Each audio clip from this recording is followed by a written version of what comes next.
Hi, my love, and welcome to Yes to Life podcast, a podcast about soulful living and sacred feminine embodiment.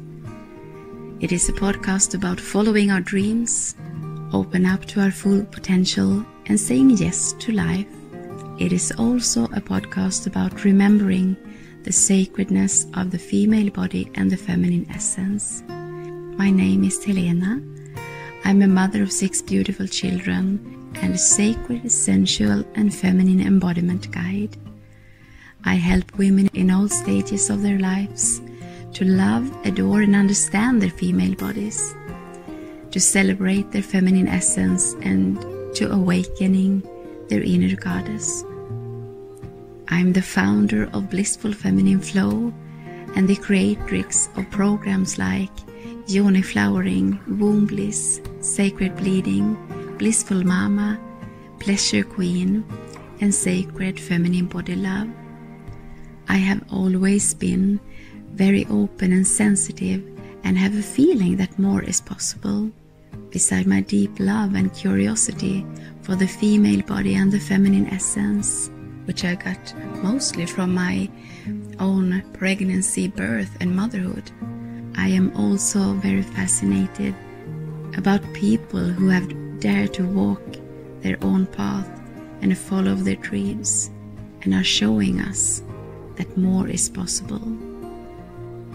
I can see the power of us coming together and have these deep conversations about the things that we care about. I can also see the gift of listening to these deep conversations. That's why I started this podcast. If this touches something deep within you, please stay tuned and let's get started with today's episode. Hi, my loves, and welcome to another episode. And today I'm here with an amazing woman, and her name is Elena Tonetti. I first got to know her 12 years ago when I was watching her trailer for her film Birth as We Know It on YouTube, preparing for my daughter's birth. She is so inspiring, and that film transformed my life forever. And I know she is absolutely an important part of the conscious birth movement, and her film and her work had reached so many places on this beautiful planet. And I know that it is going to change how we view birth. In the trailer, Elena was speaking poetry into birth, and her beautiful words went directly into my womb and into my heart. And they were showing films and pictures of these women birthing in the Black Sea in the presence of the dolphins.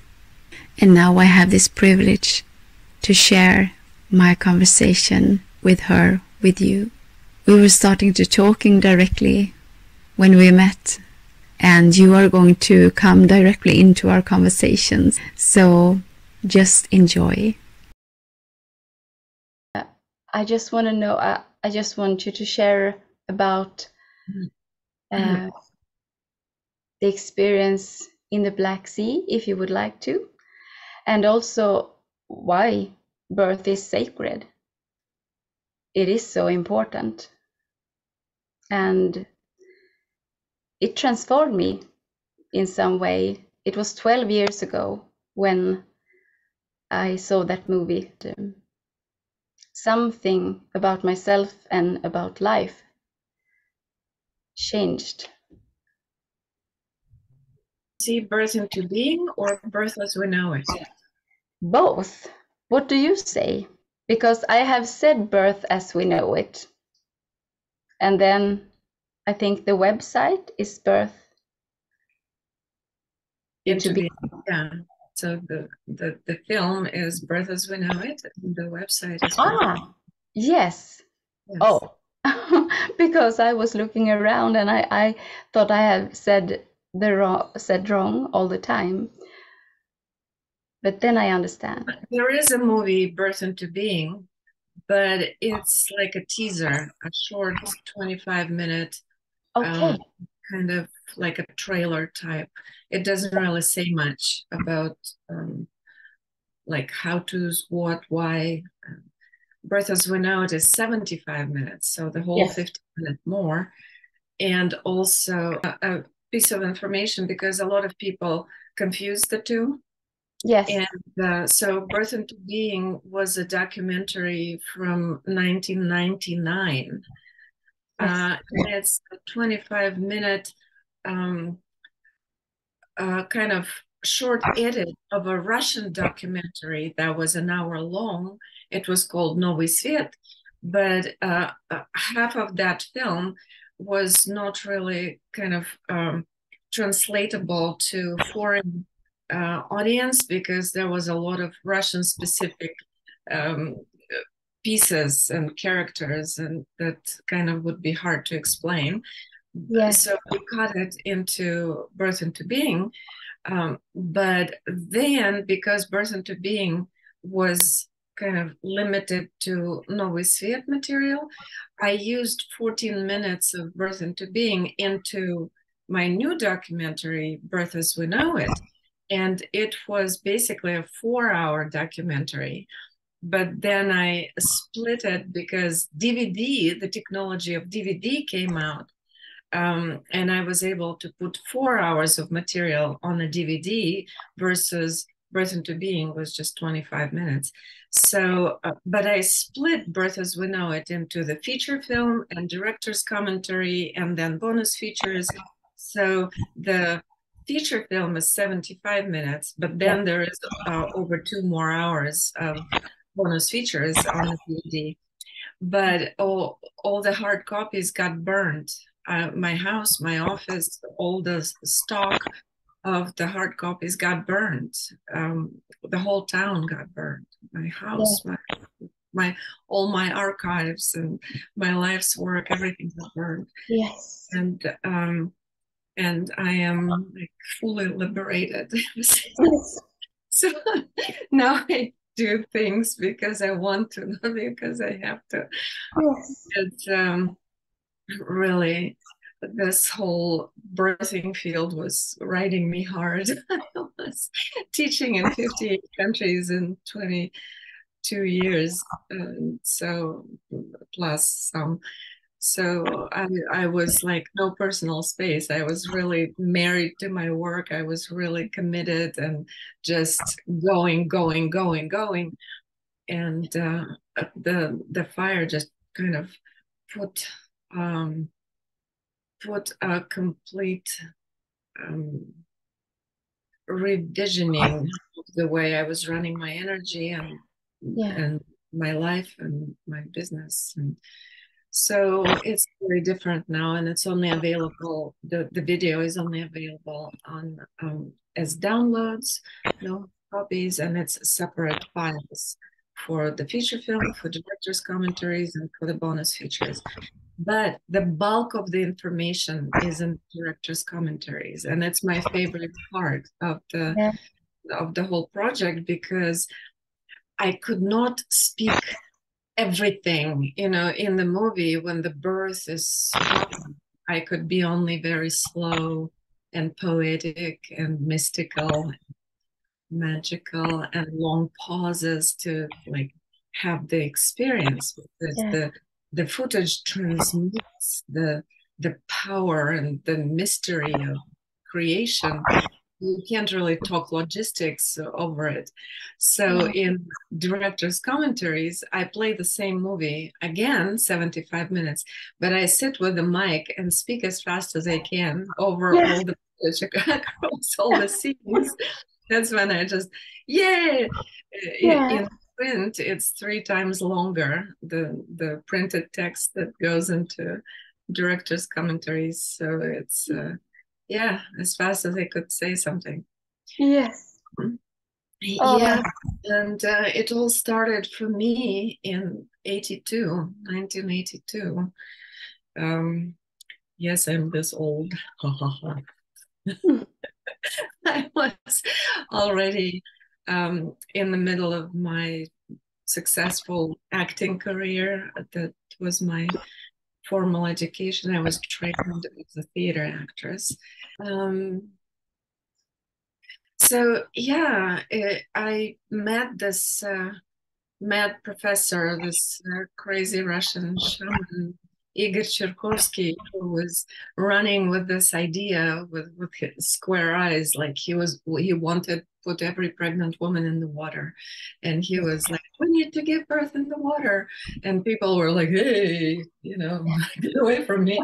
It was very, he was very passionate about it, but not very coherent with it, because he is a true Siberian shaman, very like I don't know, very hard to relate to, because he would see things. He is a true seer. He would see like 7 different realities at the same time. And when he spoke, he would use, words from all 7 of them. And it was really hard to understand what he was trying to say. But somehow I was able to understand him, and really took to my heart, because the bottom line, what he was saying is that the way we're born imprints us with certain behavioral patterns that we have tendency to recapitulate and keep manifesting over and over the same experiences in life. And it was, remember, that was like mid-century, previous century, there was absolutely none in writing at that time. The field of prenatal psychology did not exist at that point. So it was his true visioning, that he was just seeing how the female lineage perpetually repeating the same trauma, anxiety situations, attracting the same kind of patterns that run in the whole family, not only within the individual person's life. And he was a healer, like a psychic healer. He would just sit and read the energy with this kind of motion of his arm. He would just start telling the person, 7 generations down, what is in her line. And he was saying, we are all connected. The daughter with her mother, with her foremothers, all of them, and with her descendants. It doesn't only go one way, it goes forward. That we are contagious in our anxieties and phobias and untreated issues, that we just hand them down to our daughters, because he would start telling stories that he perceives from like somebody's grandma, and she said, "Well, you're talking about my life or my grandmother's?" And no, I'm just, what happened to your grandma? And she said, "Well, it's the same thing happening with me." And so I was assisting him in hundreds of those sessions, and heard all the stories myself way before I got stranded in America due to some crazy circumstances. Came for a short visit, and as soon as I left, within 5 days, the whole Eastern Bloc collapsed. So I couldn't go back. It's all of a sudden, the world as I knew it ceased to exist, and I was without knowing English, without any money. My visa expired right away. I didn't know anybody. It's like it was pretty crazy, the whole situation. I kind of catapulted from one reality to another without seeming like I didn't see it coming. But it was a very, very welcome discovery. When I learned English, I found out there was already budding field of prenatal psychology, and they were researching, they were diligently looking into that mechanism of imprinting, how exactly that correlation works between the way a person is born with like formative period and further on, how we have tendency to recreate circumstances of our experience, not sometimes not directly, but sometimes it's really really direct. Like circumstances of our birth translates into what we like, what we don't like, what we find comfortable, how we attract people into our life. um, that actually has even a term. It's called limbic attractor in psychology. So limbic is the limbic part of our brain where the imprinting is happening. It's not cortex, because the cortex is not formed yet when we're gestating and being born. Just when we're infants, the cortex is very rudimentary. It keeps forming for another 25 years, right? But the imprinting is happening in that part of our body, our physiology, that governs our feelings, sensations, emotions, which is limbic system. It's not just one spot, it's the whole system of chambers in the brain. So, so how does it work? We don't really know. The science doesn't work with it. What is the actual mechanism of imprinting? But the brilliant person that I am, modesty is my main feature besides being very clever. Yeah. So I figured that because we are basically 99% water when we are fetuses and infants, we're just those squishy little, sausages of emptiness. There's the cells are basically, it's nothing with the membranes in between, which is also nothingness. And that water has this innate property of holding memory. I am sure you're familiar with Masaru Emoto's work, right? The memory of water, that somehow that magical substance, water is magical substance. It's like nothing short of miraculousness is in that. I believe it has its own consciousness. Its own, like, you can't help it when you're in the ocean, when you just lay there in the waves and move with those waves. It's like I feel like I'm just a tiny neuron inside of this gigantic brain. Yes. Completely, melted, surrendered, and being part of that whole living creature, the Earth's ocean. It's absolutely right. But when we're fetuses, we are that too. And we absorb automatically. We kind of, it's an innate ability of body of water to absorb the range of frequencies that holds that water, that body of water. So we absorb the mother's chemistry, the amniotic fluids. There is no barrier. Like, where would that barrier be? We're taking it all.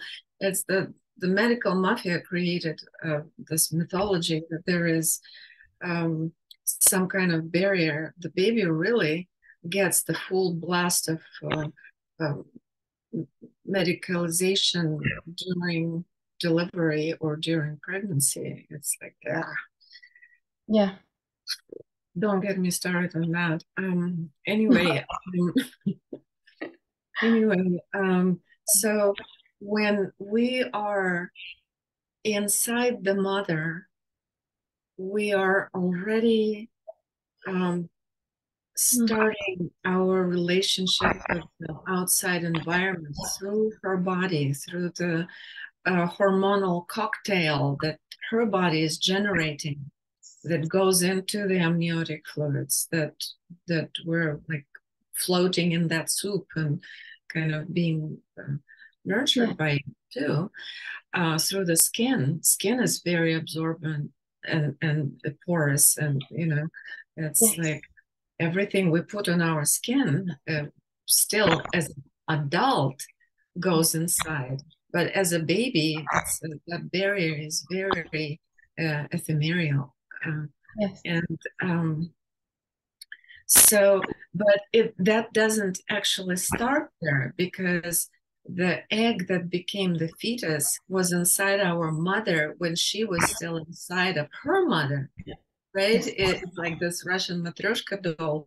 It's just crazy how it works. So we, as the egg, were already absorbing everything that grandmother was going through. And that defined the quality of the egg, and then the quality of relationship with the sperm, because how that egg would be activated, and like the highest frequency of their moment of recognition of each other as each other's destiny. There is this greatest mystery in it, the way they resonate. It has to happen in order for the key to hit the lock. That's exactly what it is. The sperm is the key, and she is this gigantic computer, and he's like a password. He unlocks the mystery that is coded in her, and without him she would just vanish into that same time space where it came from, into eternity, into eternal bliss. And with him she gets to fulfill her destiny and become you and me and every person there is. So there is this incredible journey of manifesting from non-existence into existence that actually blows my mind whenever I try to comprehend, but then I give up, because the human brain doesn't have the capacity to comprehend that level of capacity for creation, like creating something from nothing. It's really a godlike job description, right? So a pregnant woman is the divine feminine in action. She is truly becoming a portal of manifesting of something from the spirit world into three-dimensional reality. And that's the only way it can actually happen, because without it simply would not happen. There is so many things that can go wrong, and it turns out that majority of pregnancies a woman doesn't even know that if every pregnancy would come to term, there would be like hundreds of trillions of us here already. But it's just it's a rare privilege to stay full term. Be born with two arms and two legs. It's really every one of us is a winner. Every one of us was conceived. This level of that range of high frequencies is our home frequency. This is what made us. This is what allowed us to be manifested. And the problem is that home frequency can be easily disarmed due to sensory overload, due to harsh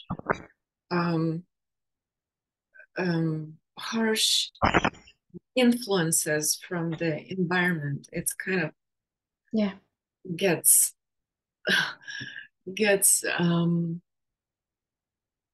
then we get the notion that it's not safe to be in that body. Yes. And we kind of start dropping our range of frequencies into the density that the most of this reality operates in, due to the stress level of grandmother. If we look at human history, the last few thousand that we can look at, that's pretty stressful. Yes. And painful. Yes. Humans have a way of making each other's lives quite miserable. Yes. It's actually mind-blowing. It's so unnecessary, and so that's so 80s too. Yes. Come on. Well, this is like, we don't have to. No. It's so old. It's so it's just, why can't we just live well and be like enjoying each other and communicating and loving each other and being healthy and strong and supportive? And it doesn't make any sense to me. Why do we need to make each other suffer? It's so silly. Yes. But you're explaining it so beautifully. When you're explaining it, it's like, music to my ears, and I can feel it in every cell.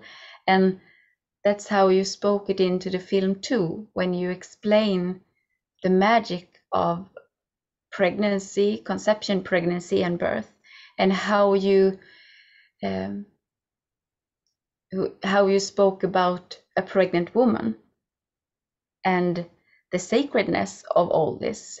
I think I have felt it deep inside of me all my life. And then when the first time I come in contact with you and your a little bit of this work was in a book that called Dolphin Contact, I think. And in the end of that book, they was writing a little bit about, did you say his name was Igor? Yes, and the women who was birthing in the Black Sea. And I remember I cried and I cried and I cried. And then when I got pregnant with my second child, then I was thinking to myself, I'm going to do that. I'm going to go there no matter what. But that didn't happen. But when I was birthing, I had that energy with me. That image of being in the water with the dolphins, and I had dolphin sounds, and I was there in some way. Maybe not in the Black Sea, but in the water with the dolphins. And I birthed her easily, and maybe not pain-free, but it was very natural, and it felt bliss and ecstasy. So, I mean, these stories and this information that it can be blissful, it can be pleasurable, or it's okay for us to come back to that natural state, can inspire others, because people don't talk about it. It's like something, because I had that feeling inside of me, but I couldn't say it to anybody, because it felt like they couldn't understand me. Yep. Welcome to my world. Yeah. It is not for everybody, because due to this limbic imprinting, a woman learns about giving birth by being born. Yes. So the amount of women who are pregnant now being born by C-section, it's literally, that is a missing software. They literally don't know anything. It was not downloaded because it was overridden. They were not born. They didn't have to go through the birth canal with all the hormonal supplement that requires. So this is the simple thing that I don't understand why medical profession doesn't want to know this. No. It's known for, since early 80s, and it's still not mentioned in any medical textbooks that the ability to give birth is tied in her own birth. This is where all that software being kind of loaded into the nervous system. And if she was born by C-section, it's missing. Yes. In peace. So then, of course, she is afraid of it. It's not just even afraid. The thought of giving birth is absolute, like, primal terror. The woman is just terrified to the core of that notion because she knows it on some level that it's the missing software. So you can't push them. No. You don't want to be responsible for them, having to have a emergency ambulance ride when they try to give birth at home, and it's not happening because the body literally doesn't know how to do it.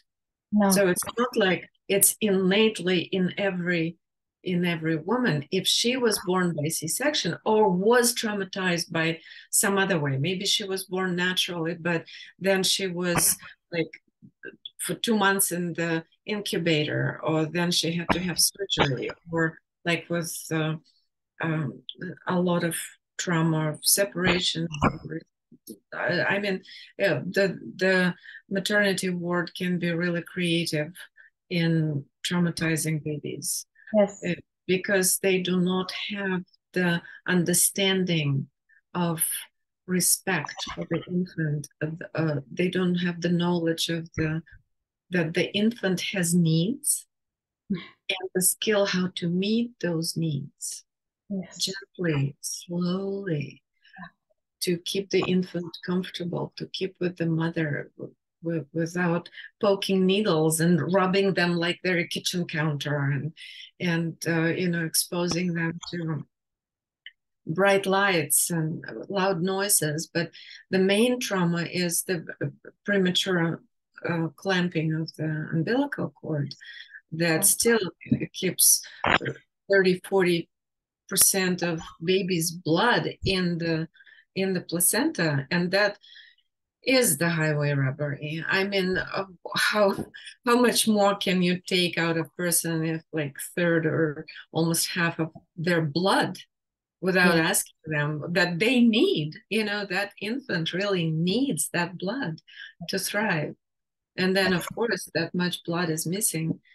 And I heard from a German doctor at one of my talks at the APA Congress, when I was talking about not cutting the cord, just give it, you don't even have to do anything, just wait. And he said that he would be ostracized in his hospital if he would try to do something like that, to the point of nearly losing his license. And I said, well, how do you even explain that you have to clamp the cord? Because it's so unnatural. It's so against the logic, against the, like, you have to like have an explanation why you have to clamp the cord right away, robbing the baby of its rightful life force. And he said something that blew my mind to the point that I was speechless, and I couldn't even continue the conversation because I didn't know what to say to it. He said that they are taught that if they don't clamp the cord, then the blood starts flowing back into placenta.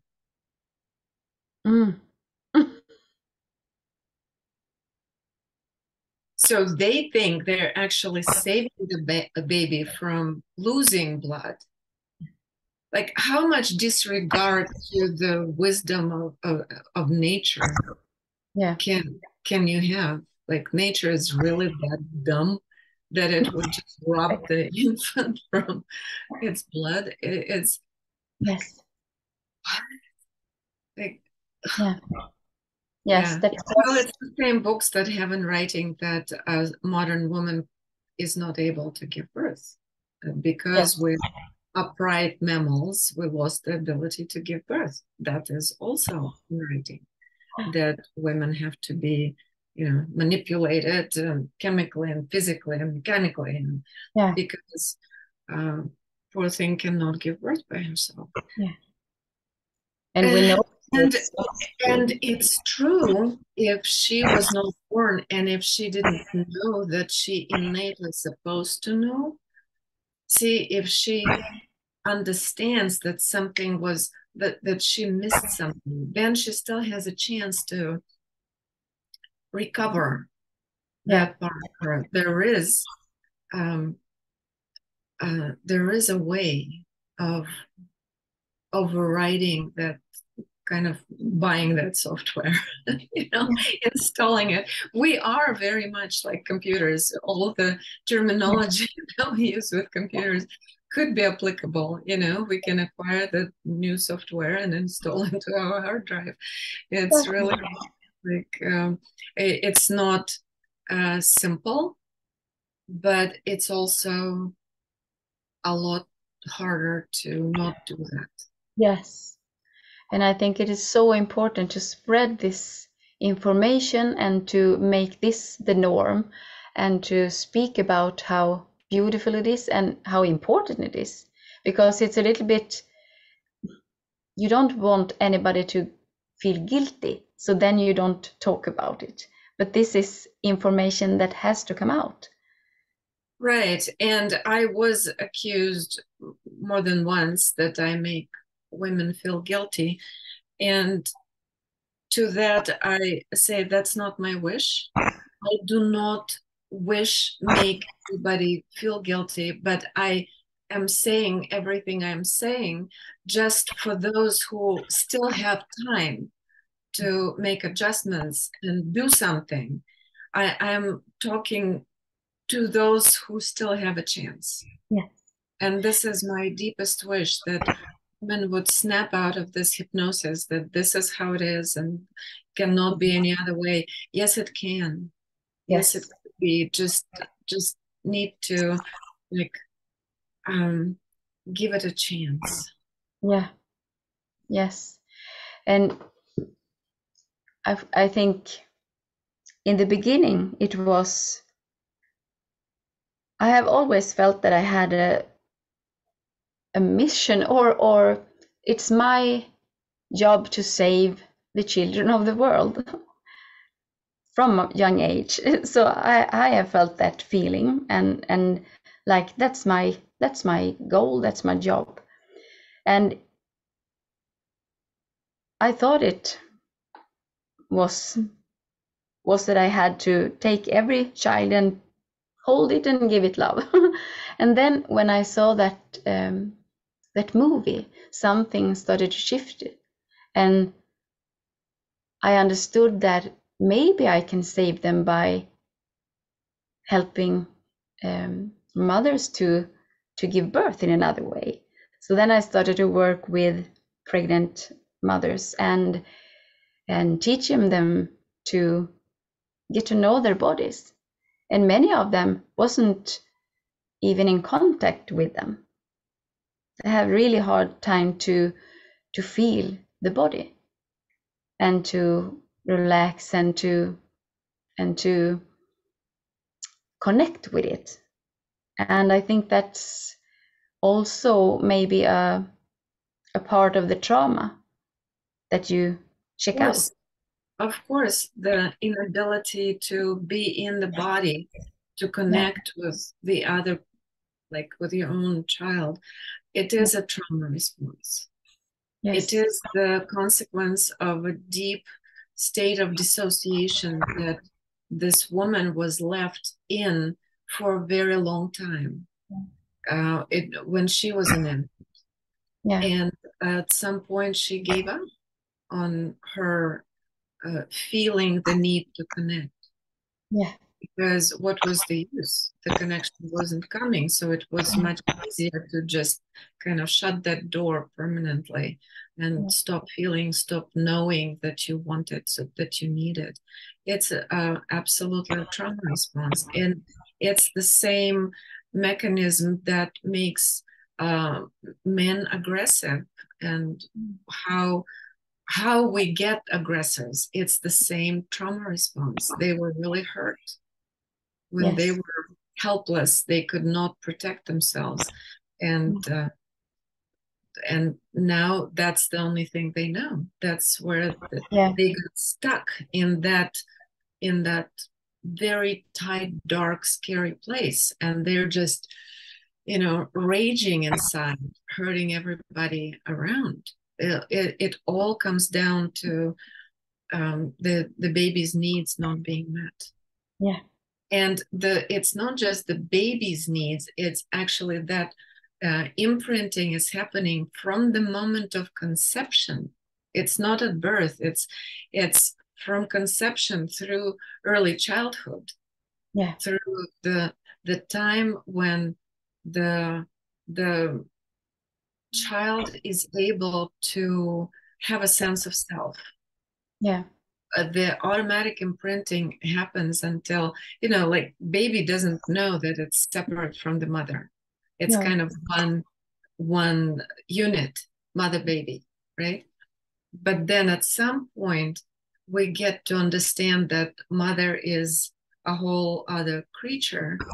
Though in the majority of minds it happens in a very, very late age, and sometimes it never happens. Sometimes we never gain the ability to see the mother as a person, as another human being. We see the mother only as our childhood need in her. We're projecting all the drama, all the unmet needs, all the neglect, all the moments when we were not given that big juicy nipple when we wanted it. And it builds up as the projection of the she's pathetic, or she's scary, or she's unavailable, she's absent.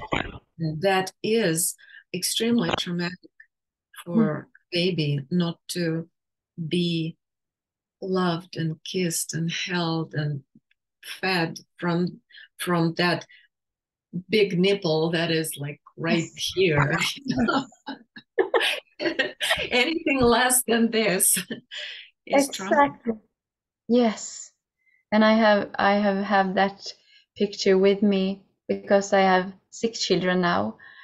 And every time, every pregnancy and every birth, and every time I have breastfed, it had taken me deeper into the mystics and the wisdom of the female body, but also, as you said, to the feminine essence, the power and the beauty and the sacredness of her. And the world doesn't function so much from her. So it's really to choose to deepen our connection with that part of life is a little bit challenging, and we have to commit to it. And some people doesn't even know that it exists because this separation or this trauma. And I work with women now in connecting to the female body and to learn about her, and also connecting specifically to their sensuality and to the vagina and to the womb and the hips and the breasts and also the throat and the voice. But I can see the fear in them to go there, to reconnect to that feminine part of them. And maybe that's also coming from this core trauma for many of them. Yeah, well, you sound like my kind of girl. Yes. Or I'm your kind of girl. Yes. See, the thing is, we have those babies that your kids, like your kids' age, we have now unprecedented number on planet Earth of those beings that were not traumatized at birth. And this is my optimism source. You know, I'm very hopeful about our future, because never in the known history of our civilization we have that many people that were born and raised in love and nurture consciously, mindfully, with respect, with being welcomed properly. You know, in the 80s when we started, they were like in handfuls, you know. Pretty soon they were in dozens. Pretty soon it was maybe in hundreds. Now it's in millions all over the world. We have the only problem, they're too young to affect the crazy politics that we're dealing with, but they will grow. Yeah. And I think the people who are investing in keeping people miserable and wars going and poverty going, none of it is necessary. None of it needs to be. We have enough resources to feed everybody and clothe everybody. And if only the distribution of resources would be sane and fair, you know, we can sustain the large amount of population. And if we do it cleverly, we can. There's plenty of landmass and food and everything. That we live on the most gorgeous, abundant planet that actually wants us to thrive. We are her nervous system. This is how I see humankind. Humankind is like the part of the whole of the ecosystem of Earth as her nervous system. Like every human being is like a nerve ending, like a little antenna walking around and playing and laughing and crying and delivering the information to her about herself, about how to be, how to become conscious creature. She's just a gigantic being that is evolving. And what we need to do is just give her the information that is not distorted through our numbness and dissociation and filters of pain. And I don't know what or how, you know, are the forces that keep doing this crazy war dynamic on this planet. And I don't care. This is just what they do. And what we do is trying to, with that reality, given them being, you know, a powerful player here, we're trying to become a powerful player too, and balance that death urge and self-destruction urge, and bring in the awareness and consciousness and will to thrive. And remember that every cell of the skin has pleasure receptacle, you know. It's just one molecule of skin. It has a pleasure receptacle. We really need to utilize it properly. Exactly. But I think often about you when every one of them and use every one of them. Exactly. And that is helping the world too. Yes. So at this point, in my estimation, it's in millions for the first time in history, as we know it, that we have that level of, even though it's far and few in between, women who are not only willing to know about it, but actually willing to do something about it, and actually on the next level are doing it.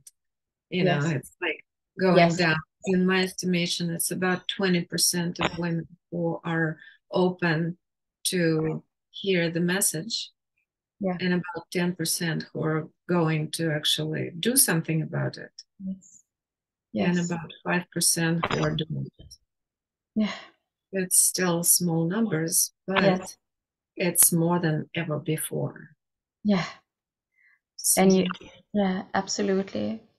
And I think if you are numbed, or you are feel that you are separated from the source, or from feeling, from sensations, you need help, and you have to be guided back home.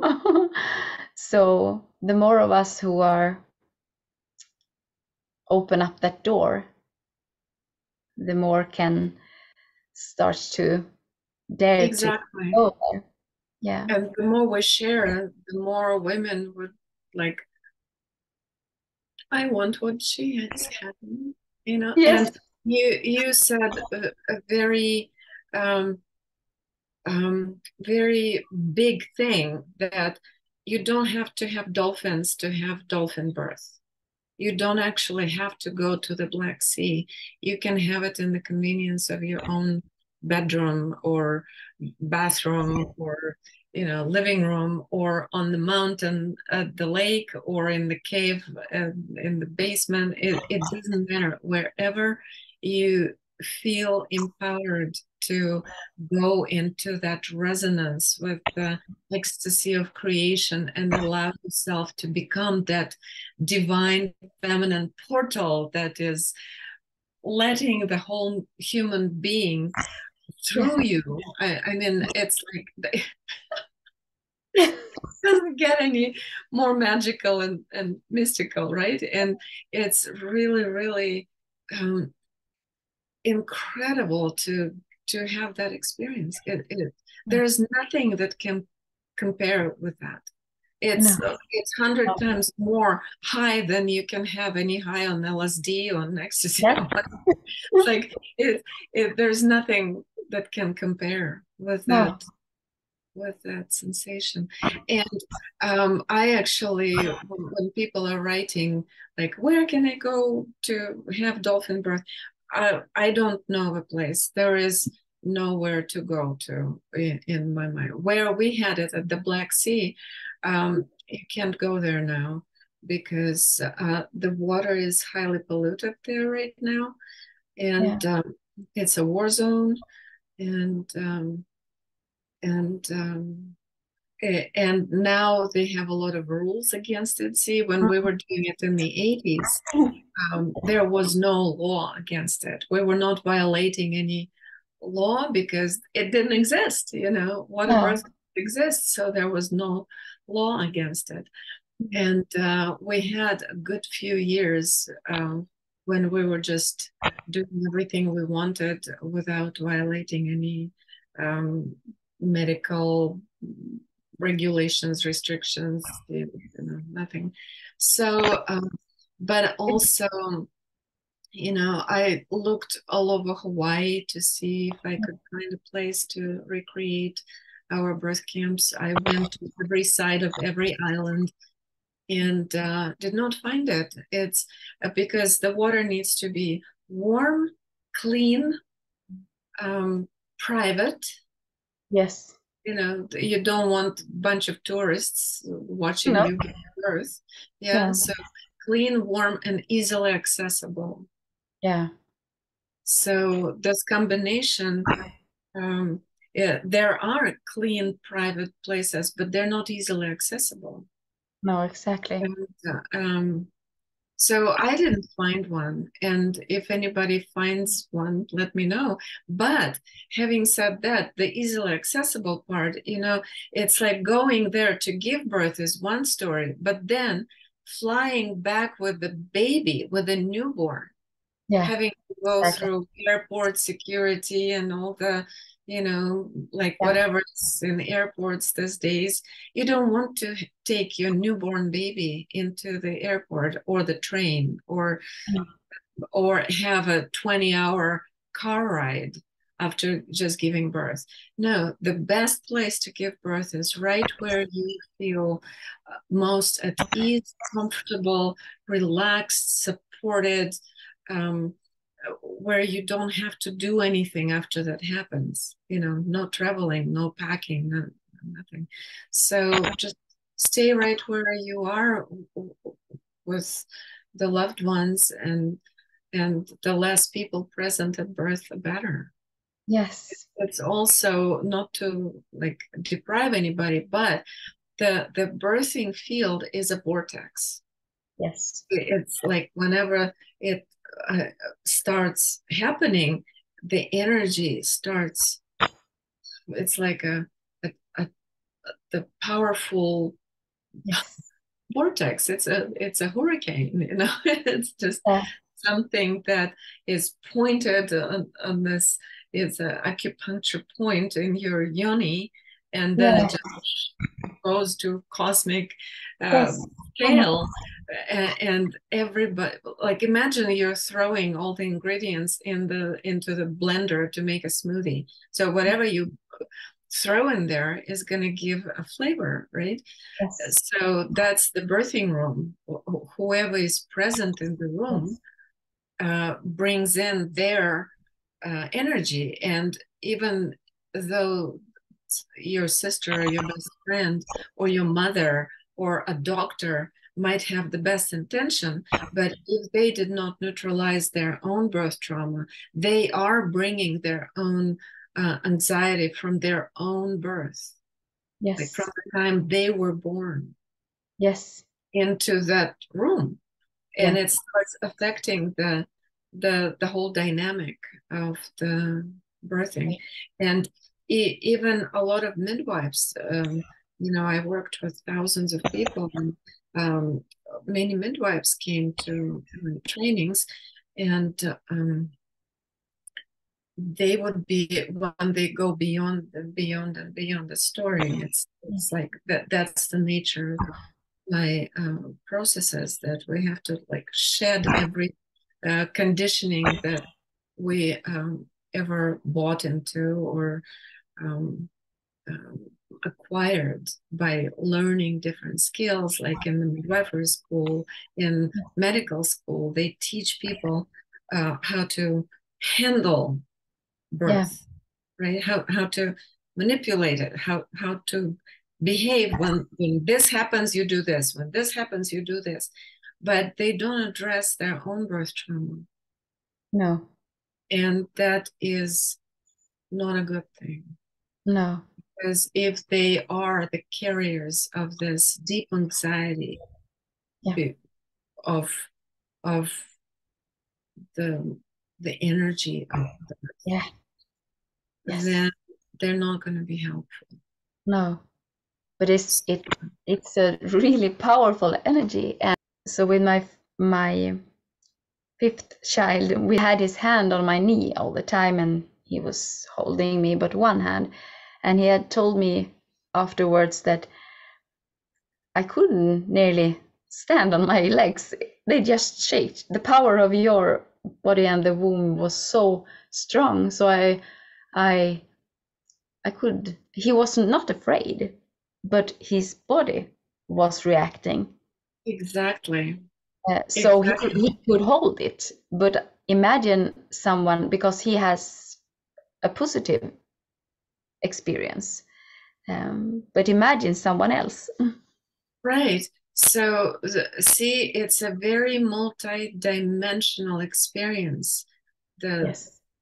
And his heart and his mind and his spirit and his soul are present and willing and able to hold the space for you. But his physiology, his body was processing his own birth trauma. Yes. Yes. What a healing for him. Exactly. If he is able to just stick with it and just Yes. there is nothing that can compare with the healing that man receives when a woman honors him with invitation to be present in the delivery room. Yeah. Yes. But he has to earn that invitation. Yes, absolutely. Absolutely. Yeah, it's not just because he is the father of the baby, that if he is not able to be there fully present with his heart and soul and spirit, it might, before we found out, we had a lot of guys running high fever mid-labor and throwing up and just all of a sudden freaking out completely and running out of the room. It's because it would be beyond their Yes. ability to hold that volume of Yes. of experience. It's a very high velocity experience. Yeah. Yes. But I just want to know, how did you end up in the Black Sea? And how was it?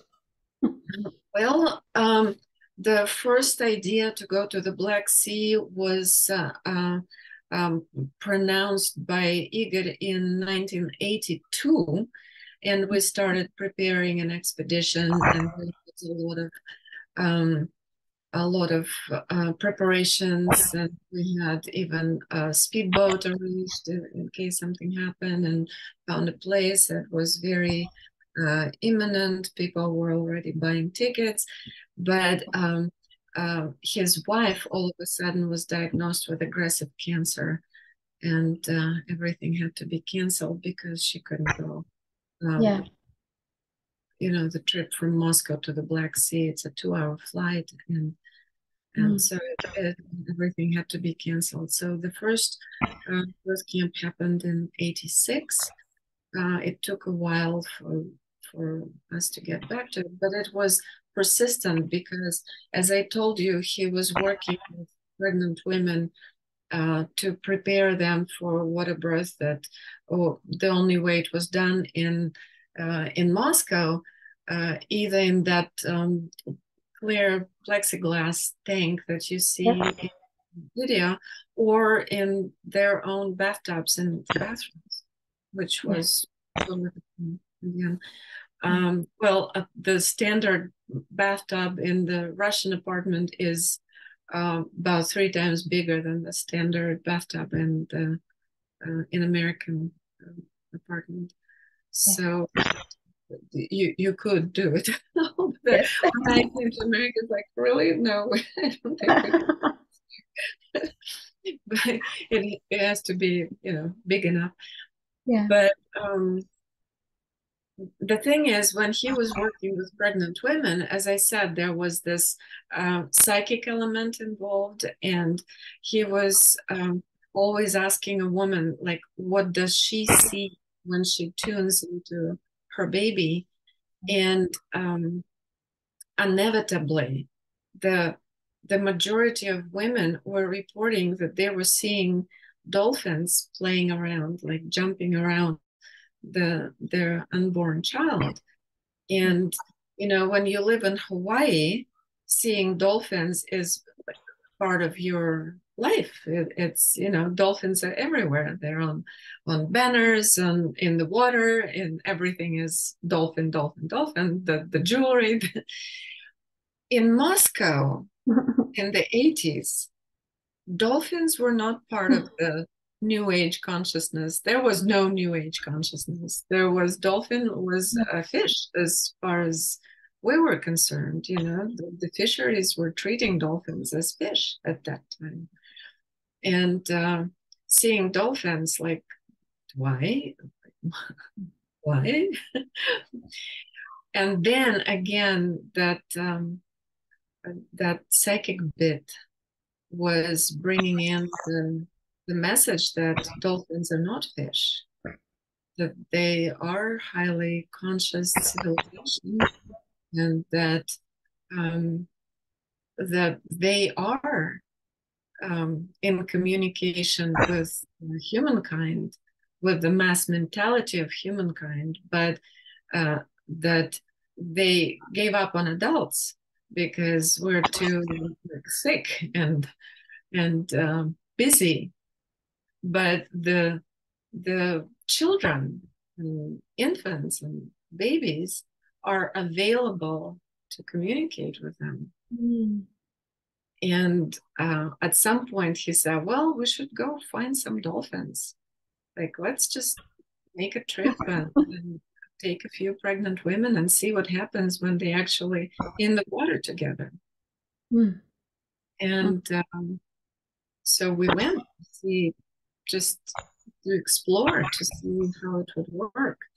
And the first few years there was no contact because, you know, dolphins knew that we treat them like fish. You know, all they knew about humans was fisheries and fishing boats. There was no other relationships. So it took a while for them to like get curious about us, and hours and hours of meditating on the beach and making all kinds of dolphin sounds in the water. You know, we will all go out in the water and start making you know, our idea of their sounds to the best of our ability. And then there was connection with pregnant women. They never connected with just like, I was never pregnant there, so I never got a chance to connect with them on that level. In fact, I had an experience that was a near-death experience. I happened to be on their wave when they sent a blast. It was their lunchtime, and I happened to be between them and tuna, and I got paralyzed. It was not a pleasant experience at all. It took years of my own you know, kind of intention until I manifested somehow a situation of being offered to be introduced to a lot of dolphins in Kealakekua Bay in Hawaii. And that started my ecstatic relationship with them that culminated in the most just profound, mind-blowing experiences that I had later. Once I even led about 80 people, 80 persons. I don't know how to say their being, you know, a gigantic group of dolphins. They were in their sleep mode. And I was designated as the leader. It took me a while to understand that because they kept following me. I would just push myself out of the way, and they would just, you know, slowly, very ceremoniously keep moving. And then when they would reach the place where I was sideways, they would all switch and start going at me, and I would push myself out of the way. The same thing happened a few times when I would just get out of their way, and they would just switch to me. And then I realized that I was supposed to lead the flock. That's what happens. There is one of them kind of keeping them safe, and they're all in their sleep mode. And then that being moves back, and somebody else steps forward. So I guess they thought that I stepped forward. Exactly. And it was the most ecstatic Yeah. initiation into leadership. Mm. It was the most profound feeling of guiding the big body of the, it was enormous energy there, and they completely trusted me. There was no like, I don't think you're doing the right turn, you know, that Yeah. there was no there No. was no questioning, there was no like, I don't know if we want to go there. It was complete surrender and trust, and I took it as a real an initiation into leadership Yeah. position, because I had this firsthand experience of what it's like to be um, in that place Yeah. when the whole tribe is trusting you and Yes. you're responsible for their Mm. safety. And it was a blessing. It was incredible. And Yeah. I just, after that, I was able to step into that position in real life, Yeah. uh, until I felt like, okay, it's my time to you know, go backstage and Yeah. um, keep moving in different realms. So I retired last year. Um, Yes. and now the people who went through my training graduated with flying colors, and amazing people that honored me with their attention and came to learn. Yes. And they're now doing workshops in many places around the world. So yeah, I'm very happy about that. Yes. It's the full 16-day training just ended in Germany, and that made me just the happiest person in the world. That here I am doing my thing, you know, my grandchildren, taking care of my Yeah. elderly mom, 90-year-old. I can't leave now. I'm the only child, so I'm Yes. responsible Exactly. for her, and loving up my grandkids and just dancing every day. And Exactly. I am still giving interviews. I am still, you know, when it was 16-day training, I met with them many times throughout the course, and Yeah. I had a little Q&A. Actually, it was supposed to be a little. It ended up being pretty big, but but I'm available in my community, and like Yes. mosey up and just say something very clever, and I don't be responsible for it. Exactly. And it's amazing to see the ripple effects of everything you do, because for me, it started with that book, and then I saw your movie, or that trailer, maybe it was on YouTube, and then I bought the whole thing. And then when I started to work with pregnant women, I shared your your your work, and talked about it like this is normal. And then um, my man at that time, he just, do you really think they are ready for this? I didn't even think. For me, it was so beautiful and natural. And then everybody loved it. And then one woman came to me when she was pregnant, that had difficult with her previous birth. And then I sended her that YouTube trailer too. And she came to me, and we started to work with her body and her trauma. And we talked, and we worked on her body. And now she is a doula, and she have been to one of your workshops. So she's loving you too. So we are speaking about you sometimes, and so just imagining everything you say and everything you do is spreading around like seeds and landing in the hearts of of so many, and it is changing the world completely. Yeah, and I'm so honored and grateful that you took your time to be here with me and to share your wisdom. I could go on for many hours, but we take that another time.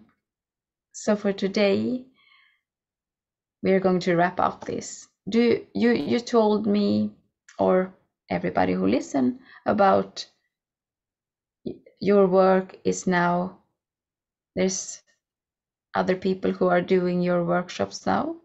So is it all over the world, or? Some of the graduates are on maternity leave right now, but yeah, we just had that big training in Germany. There is nearly in Israel, there is in Poland, and in Germany, in UK, and in California. So that's from the top of my head, but it's on my website, birthintobeing.com. Well, it's we're revamping the site, but all the events will be listed there. Some of it is already, but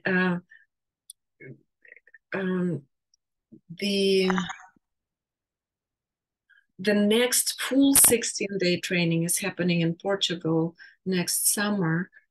I know that for sure. The space was already reserved and paid for, so it's happening. It's in the great location right on the beach. It's just a gorgeous city. Highly recommend that. And it will be 10 days of the workshop and then the last 6 days of actual facilitator training. Let's see. Yeah, it's on the site. I don't even have much but all the ladies that are doing the trainings are fantastic. I believe they're so much better than me, because like you are a new gadget. You're your generation people. They are equipped with the resources that I never had. I never knew many of the things. I did not have the luxury of all the downloads we have now. So I think I would rather take like their workshops. That's fine. I'm a very happy woman and that was the intention. I was always teaching them that don't try to be like me. Utilize your own strength. You're different than me. Everything I do is based on my set of parameters. You are different. You're stronger. You're more powerful. So just lean into your given characteristics and employ all the strengths you brought. And it's working. They're doing a much better job than I ever did. So, maybe a different job, so we can. Well, it's still birth into being. They're still basing it on my body of work, but they bring nuances and charisma and their hobbies. Like one of them is just got certified at highest degree in Watson, so she. The day of birth into being trainings, then she takes them all in the pool and teaches them Watson. They do all this water dance at the end of the day. How great is that? Yes, absolutely amazing. So I gotta go. Thank you so much. Yes. I'm honored to meet you. I am just absolutely in awe of you, what you do. You're beautiful. I'm so happy to get to know you. Yeah. So yeah, totally. Where are you? Sweden. In Sweden. Okay. It's in the north of Sweden. Yes. Yeah, wonderful. Yeah. Good to know. And well, thank you for today. And thank you everybody who listened. And the links, I will share them everywhere where this conversation is. So yeah, and on YouTube there is a free 25-minute Birth as We Know It educational version. Yeah. It has 5 orgasmic births. Share that link with everybody. Yes. That I'm going to do that. Okay. And if they want to see the rest of the film, the rest of the 50, they can just. I recommend everybody to do that feel that urge to know more and to dive into this. Right, but you have to start somewhere. There is a 10-minute trailer and 7-minute trailer and 5-minute trailer and 3-minute trailer and 1.5-minute trailer. So there is a trailer for any attention span. Yeah, exactly. So, yeah, much love to you. Thank you. I am going dancing right now. Oh, I was dancing 2 hours before this meeting. I was dancing. All right, my ballroom dance partner is waiting for me downstairs too. Oh, I love it, love it. One more thing in common. Bye